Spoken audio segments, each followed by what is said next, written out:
এই নিটের প্রশ্নপত্র ফাঁসের প্রতিবাদে ধর্মতলায় যে মিছিল হয়েছিল সেই মিছিলে যে গন্ডগোল এবং ধুন্ধুমার পরিস্থিতি তৈরি হয় সেই ঘটনায় 16 জনকে গ্রেফতার করা হয়েছিল। আজকে তাদের আদালতে পেশ করা হলে 30শে জুলাই পর্যন্ত জেল হেফাজতে নির্দেশ দিয়েছে কোর্ট। কোর্টে ঠিক হলোটা কি জানবো, সরাসরি আবির দত্ত আমাদের প্রতিনিধি রয়েছেন। আবির, দেখো, যে 16 জনকে আমরা জানি যে হেফাজতে ছিল পুলিশে, তাদেরকে আজকে আদালতে পেশ করা হয়েছিল। সওয়াল জবাব চলাকালীন সেখানে পাবলিক প্রসিকিউটর অর্থাৎ পুলিশের তরফ থেকে যিনি আইনজীবী তিনি কিন্তু স্পষ্টত জানান যে এই তদন্তে সেভাবে আর কোনো অগ্রগতি হয়নি। আমি আবার বলছি, পাবলিক প্রসিকিউটর পুলিশের আইনজীবী তিনি জানান এই তদন্তে সেইভাবে আর কোনো অগ্রগতি হয়নি, কিন্তু তারা জেল হেফাজত চাইছেন তদন্তের স্বার্থে।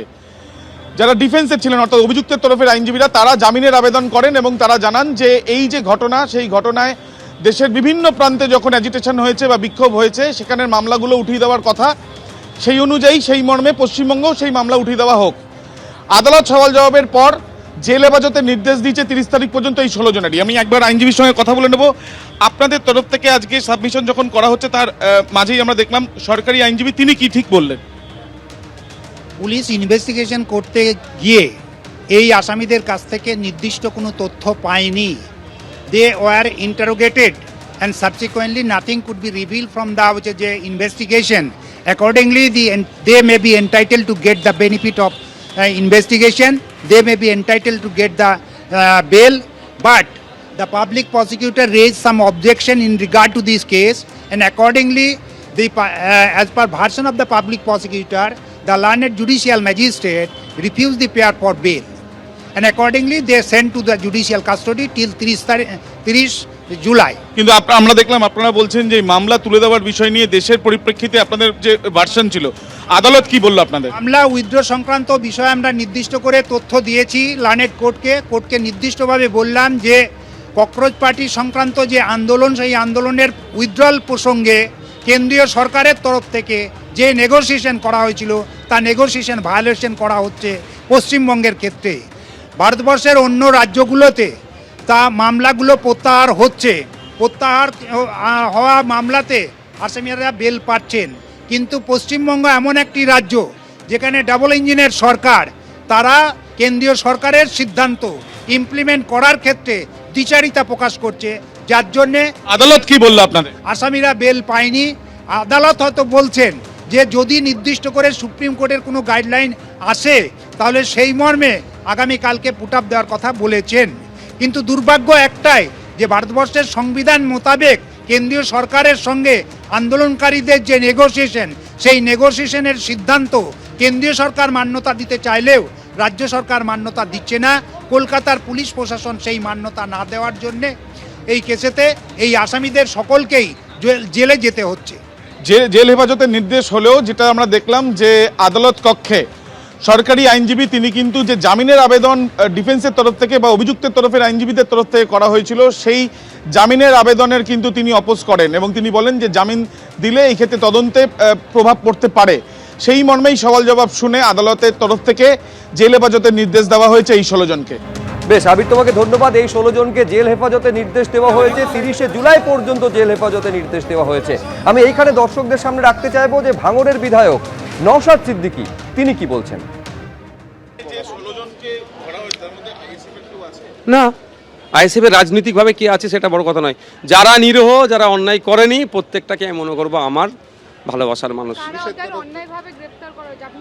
আমি দুটো ছেলের নাম এখনো বলি। প্রথমটা হচ্ছে আমাদের ভাঙড়ের একজন জহিরুদ্দিন, একটা ফুটেজ দেখাক তার নামে, চ্যালেঞ্জ করছি আমি যে সে কোনো হিংসায় জড়িত আছে নাকি। দ্বিতীয় হচ্ছে সালমান নামে যে ছেলেটি, আমি 3টে পয়েন্ট তার কথা বলছি। ওই সংখ্যা বাড়ানোর জন্য। সেদিন ধর্মতলায় যে ধুন্ধুমার কাণ্ড তৈরি হয়, যেভাবে হামলার ঘটনা ঘটানো হয়, সেই ঘটনার পেছনে বিদেশি শক্তির মদত থাকতে পারে এই আশঙ্কার কথা আগেই প্রকাশ করেছিলেন রাজ্যের মুখ্যমন্ত্রী শুভেন্দু অধিকারী। এই শক্তিটা কমপ্লিটলি বিদেশি শক্তিদের দ্বারা মদতপুষ্ট হতে পারে। যেভাবে সংবাদ মাধ্যমের কর্মীদেরকে মেরেছে, রক্তপাত করেছে এবং প্রাণঘাতীর চেষ্টা করেছে, তার বিরুদ্ধে ব্যবস্থা, যাদের ভিডিওতে দেখা গেছে তারা গ্রেপ্তার হয়েছে, এদের সঙ্গে ককরোচ পার্টি নিট আন্দোলনের কোনো সম্পর্ক নেই। এরা কমপ্লিটলি জামাতি, মৌলবাদী এবং ভারতবর্ষকে দুর্বল করতে চায়, অশান্তি করতে চায়। এরা গুন্ডা দমন আইনে ব্যবস্থা হবে। এদিকে পোস্টার বিতর্কে শ্রীলেখা মিত্র থানায় থানায় অভিযোগ দায়ের হচ্ছে তার বিরুদ্ধে। এবার মহেশতলা ও হরিণঘাটা থানায় অভিযোগ দায়ের হলো। প্রধানমন্ত্রীর কুরুচিকর ছবি ব্যবহারের অভিযোগে গ্রেফতারের দাবি তোলা হয়েছে। ঠাকুরপুকুর থানায় অভিযোগ দায়ের বিজেপির গোরক্ষক সেনা কর্মীর। পুরুলিয়া সদর থানাতেও শ্রীলেখা মিত্রর বিরুদ্ধে অভিযোগ দায়ের করেছে বিজেপি যুব মোর্চার তরফে অভিযোগ দায়ের করা হয়েছে মালদার বামনগোলাতেও। ইংরেজবাজার থানাতেও অভিযোগ দায়ের করেছে বিজেপির মহিলা মোর্চা। মেদিনীপুর কোতোয়ালি থানাতেও অভিযোগ দায়ের করেছেন এক মহিলা। আবার হুগলির গোঘাট থানাতেও অভিযোগ দায়ের করেছে বিজেপি নেতৃত্ব।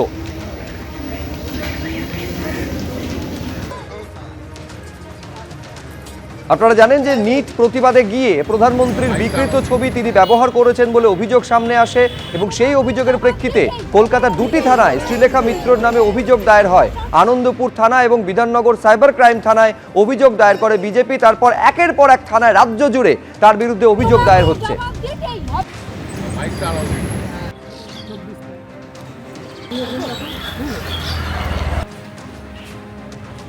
মহেশতলা থানায় এসেছি। এটা মহিলারা মিলে মহিলা মোর্চার তরফ থেকে আমরা করেছি, কারণ উনি দীর্ঘদিন ধরে এরকম কুরুচিকর মন্তব্য করেন। বামপন্থী হয়ে উনি এসব বামপন্থীর হয়ে কুরুচিকর মন্তব্য করেন। উনি বলেছেন আমি ছাত্র আন্দোলনে গিয়েছিলাম। তা ছাত্র আন্দোলনে আমাদের কোশ্চেন এই পোস্টারটা আসলো কোথা দিয়ে? এটা একটা টাইপের হুমকি। ভারত স্বাধীন হয়ে গেছিল 1947 সালে। উনি আবার বলছেন আমরা স্বাধীন হইনি, আমরা পরাধীন। কোথায় উনি পরাধীন? প্রধানমন্ত্রীর কুরুচিকর ছবি ব্যবহারের অভিযোগ শ্রীলেখা মিত্রর বিরুদ্ধে বিজেপির তরফ থেকে ইতিমধ্যে শ্রীলেখা মিত্রর গ্রেফতারি দাবি করা হয়েছে। গতকাল বিজেপি নেতা শঙ্কুদেব পণ্ডা কি বলেছেন, কি দাবি করেছেন দেখাবো, এবং তার বিরুদ্ধে ওটা অভিযোগ সম্পর্কে শ্রীলেখা মিত্ররই বা কি সাফাই, তিনিই বা কি বলেছেন দেখুন পরপর। পরশু যে ধরনের ঘটনা ঘটেছে তা দেশদ্রোহিতা সামিল বলে আমরা মনে করি। দেশের প্রধানমন্ত্রী যে ধরনের ছবি এরা প্রকাশ্যে নিয়ে এসছেন, অবিলম্বে শ্রীলেখা মিত্রদের গ্রেপ্তার করা উচিত। চশমা ছাড়া গেছিলাম সানগ্লাস পরে, মোদিজির এরকম একটা ছবি, ওটা দেখে মজা লেগেছে। ওই কতগুলো ছেলে যাচ্ছিল, তারা প্রতিবাদে তারা পোস্টার দিয়ে করেছে, ছবি তুলতে এসেছিল, পোস্টারটা হাতে নিয়ে ছবি তুলেছে। আর দেখিও নি পোস্টারটাকে ঘুরিয়ে, সময় ছিল না কারণ পুলিশের লাঠিচার্জ হচ্ছিল। তারপরে শুনছি আমার নামে অনেক কিছু হচ্ছে। ফলে বুঝতে পারছেন যে থানায় থানায় শ্রীলেখা মিত্রর গ্রেফতারি চেয়ে অভিযোগ দায়ের হচ্ছে। কিছুক্ষণ আগে আপনাদের সামনে রাখলাম মহেশতলা এবং হরিণঘাটা থানায় অভিযোগ দায়ের হয়েছে।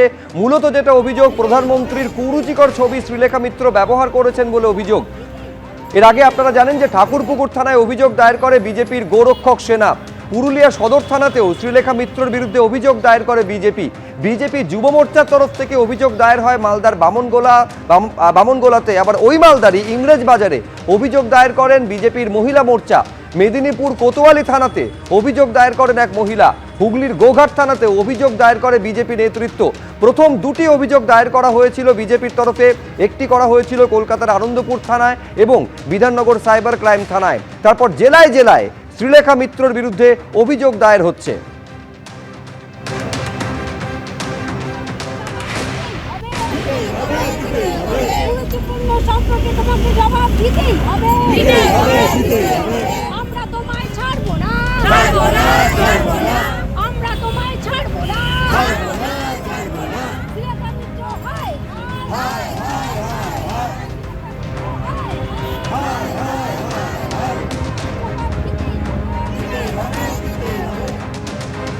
এবিপি আনন্দ, এগিয়ে থাকে, এগিয়ে রাখে।